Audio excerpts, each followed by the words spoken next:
ரெண்டு பேர் வந்திருக்காங்க.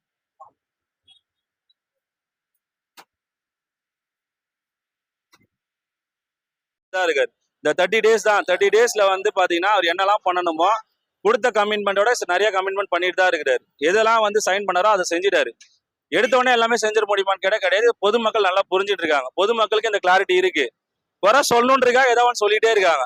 இப்போ நிறைய இடத்துல வந்து பாத்தீங்கன்னா கரண்ட் கட் ஆயிடுச்சுன்னாங்க. அதுக்கும் வந்து நம்ம வர்ச்சுவல் வாரிஸ் வந்து எடுத்து போட்டுருக்காங்க. எந்தெந்தெல்லாம் கேரியர் எங்கெந்த திருடிட்டு போயிருக்காங்க, திருநவங்க யாருன்னு கண்டுபிடிச்சா அப்போ அதுக்கான பதில் சொல்லுவாங்களா? ஸோ சில அரசியல் நாகரிகம் கருத்து நம்ம வந்து அதை அவாய்ட் பண்றோம்.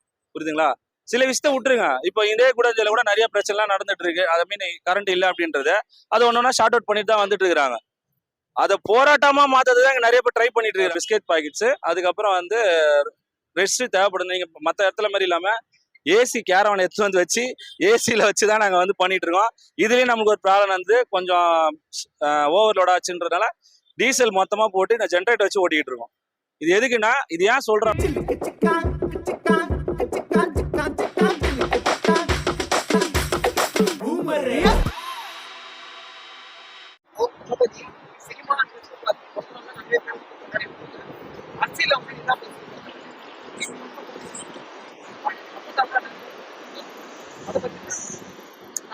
நல்லா திட்டம் பண்ணாமா?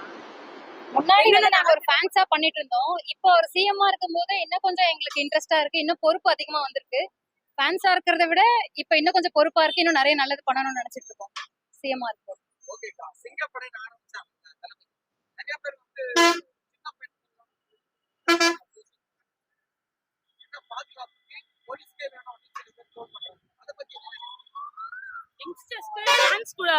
இப்போ ஆஸ் யூஷுவல் எல்லாரும் சொல்ற மாதிரி பேசுறாங்க.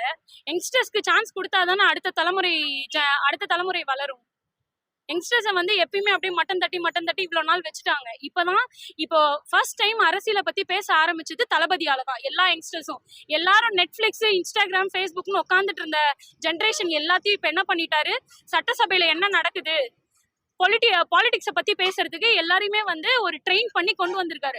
அந்த மாதிரி தான் இதுக்குமே பெண்கள் பாதுகாப்புக்கு யங்ஸ்டர்ஸை ட்ரெயின் பண்ணி கொண்டு வந்திருக்காங்க, அதுவும் யங் லேடிஸை. அப்படி இருக்கப்ப நிறைய இன்னும் ஃபியூச்சர் டெவலப்மெண்ட் சூப்பரா இருக்கும். அவங்களோட செயல்பாடுகள், அவங்களோட இன்னும் ஐடியாலஜிஸ் இன்னும் நிறைய முன்னேற வாய்ப்பு இருக்குல்ல. ஸோ அதுதான் மெயின் ரீசனா இருக்கும். மக்கள் யாருமே கேட்கல. இது மக்களுக்கு தெரியும். மக்கள் யாருமே நீங்க பப்ளிக் யாருமே இதை கேட்டிருக்க மாட்டாங்க. இவங்க மத்த பார்ட்டி சொன்னா கேட்பாங்க. இன்னும் மக்கள் யாருமே கேட்டிருக்க மாட்டாங்க. 520 மகளிருக்கு வந்து 552 மகளிருக்கு வந்து சாரீஸ் பிளஸ் வந்து மரக்கன்றுகள் கொடுத்துருக்கோம். இது வந்து ஒரு விழிப்புணர்வா எடுத்துட்டு வந்திருக்கோம். வீட்டுக்கு ஒரு மரம் நடணும்னு சொல்லிட்டு அப்துல் கலாம் ஐயா சொல்லியிருக்காரு. அந்த ஒரு விஷயத்த வந்து இன்னைக்கு நாங்க இங்க செயல்பட்டு இருக்கோம். வந்து ரொம்ப இன்ட்ரெஸ்டடா காலையில இருந்து வந்துட்டு தான் இருக்கிறாங்க. ஈவன் அவங்களுக்கு வந்து சுகர், பிபி எல்லாம் இருந்தாலும் கூட அவங்க ரொம்ப ஆர்வத்தோட வந்து நிறைய பேர் இங்க வந்திருக்காங்க இன்னைக்கு. எல்லா தரப்பினருமே வந்திருக்காங்க தான் எல்லாருமே. ஆக்சுவலா ஓட்டு போறதுக்கு வந்து எந்த அளவுக்கு தளபதிக்கு வந்து சப்போர்ட் பண்றது ஆர்வமா வந்தாங்களோ அதே மீன்வேலி அந்த ஆர்வமும் இங்க வந்து பிளட் கொடுக்கறதுக்கு வந்திருக்காங்க. ஸோ ஆனா வந்தவங்க எல்லார்டையும் நம்ம பிளட் எடுத்துட முடியுமான்னு கேட்டா கிடையாது. இப்போ வந்து மகளிர்கள் வந்து பாத்தீங்கன்னா ஹீமோகுளோபின் கம்மியா இருக்கு, சரிங்களா? ஸோ அவங்க இன்ட்ரெஸ்டடா இருந்தாலுமே என்ன நம்ம மெடிக்கல் ஃபிட்னஸ் இருந்தா மட்டும் தான் நம்ம பிளட் எடுக்க முடியும். ஸோ அந்த மாதிரி மெடிக்கல் ஃபிட் இருக்கவங்க மட்டும் தான் பிளட் எடுத்திருக்கோம். இன்னைக்கு ஆல்மோஸ்ட் இப்போ வரைக்குமே வந்து ஒரு 40 பேர் மேல கொடுத்துருக்காங்க, வந்து அப்ரோச் பண்ணியிருக்காங்க. ஆனா எடுத்தது வந்து பாத்தீங்கன்னா அரௌண்ட் 12 மெம்பர்ஸோ 13 மெம்பர்ஸோ தான் எடுத்திருக்காங்க. இப்போ லிஸ்ட் செக் பண்ணி பாத்தீங்கன்னா ஆனா ஆல்மோஸ்ட் 40 மெம்பர்ஸ் கிராஸ் பண்ணிட்டாங்க ஃபார்ம் ஃபில் பண்ணவங்க. அதுல 12 13 தான் எடுத்திருக்கோம். லிஸ்ட் செக் பண்ணா தெரிஞ்சிடும் நம்மளுக்கு. இங்க இன்ட்ரெஸ்ட் நிறைய பேருக்கு இருக்கு. ஸோ நீங்க இது மாதிரி கேட்ட கொஸ்டின் நான் இப்போ பதில் சொல்றேன். அப்ப எப்படி ஒரு 70 வயசு பாட்டிக்கு அந்த போஸ்டிங்கை கொடுத்துடலாமா? ஓடி போய் பிடிப்பாங்களா இல்ல எப்படி தவழ்ந்து போய் இது பண்ணுவாங்களா? யாருக்கு போஸ்டிங் கொடுக்கணுன்ற தளபதி பார்த்துப்பாரு. அவங்க வந்து ஒழுங்கா வேலை செய்யலாம், அதுக்கான ஆக்ஷன் அவங்க எடுக்க போறாங்க. சின்ன வயசு பசங்களுக்கு கொடுக்காம எப்படி வயசுல போய் சீனியர் சிட்டிசன் எதுவுமே கொடுக்க முடியுமா? கேள்வி கேட்கறவங்க வந்து கொஞ்சம் லாஜிக்கா கேட்டாங்கன்னா அதுக்கு நம்ம ப்ராப்பரா பதில் சொல்லலாம். இந்த கேள்வியே நான் அன்பார்ச்சுனேட் இந்த கேள்வி வந்து தேவையில்தான் நினைச்சேன். இருந்தாலும் நீங்க கேட்டதுக்காக அந்த கேள்விக்கு நாங்க பதில் சொல்றோம். மக்கள் சொல்றாங்களா இல்ல எதிர்கட்சியர் சொல்றாங்களா? எனக்கு தெரிஞ்சு மக்கள் யாருமே சொல்றது கிடையாது, சரிங்களா? ஏன் அப்படின்னா என்னன்னா செய்யணுமோ அவர் எல்லாமே செஞ்சுட்டு தான் இருக்காரு. இந்த 30 டேஸ் தான். 30 டேஸ்ல வந்து பாத்தீங்கன்னா அவர் என்னெல்லாம் பண்ணணுமோ கொடுத்த கமிட்மெண்டோட நிறைய கமிட்மெண்ட் பண்ணிட்டு தான் இருக்கிறாரு. எதெல்லாம் வந்து சைன் பண்ணாரோ அதை செஞ்சுட்டாரு.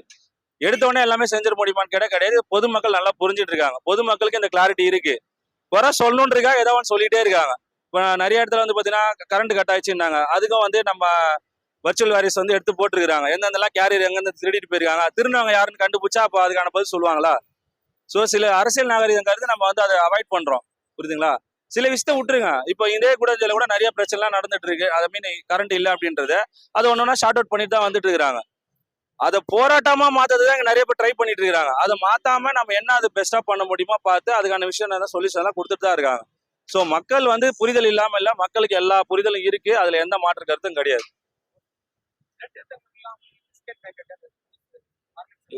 இல்ல இதுல வந்து பாத்தீங்கன்னா பொதுவா வந்து நம்ம பிளட் எடுக்கிறாங்கன்னா அவங்களுக்கு உடனே வந்து நம்ம ஃபுட்டு வந்து நம்ம அரேஞ்ச் பண்ணுவோம். கரெக்டுங்களா?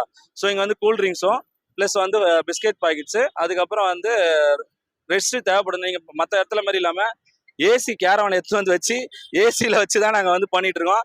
இதுலயும் நமக்கு ஒரு ப்ராப்ளம் வந்து கொஞ்சம் ஓவர்லோட் ஆச்சுன்றதுனால டீசல் மொத்தமா போட்டு இந்த ஜென்ரேட்டர் வச்சு ஓட்டிக்கிட்டு இருக்கோம்.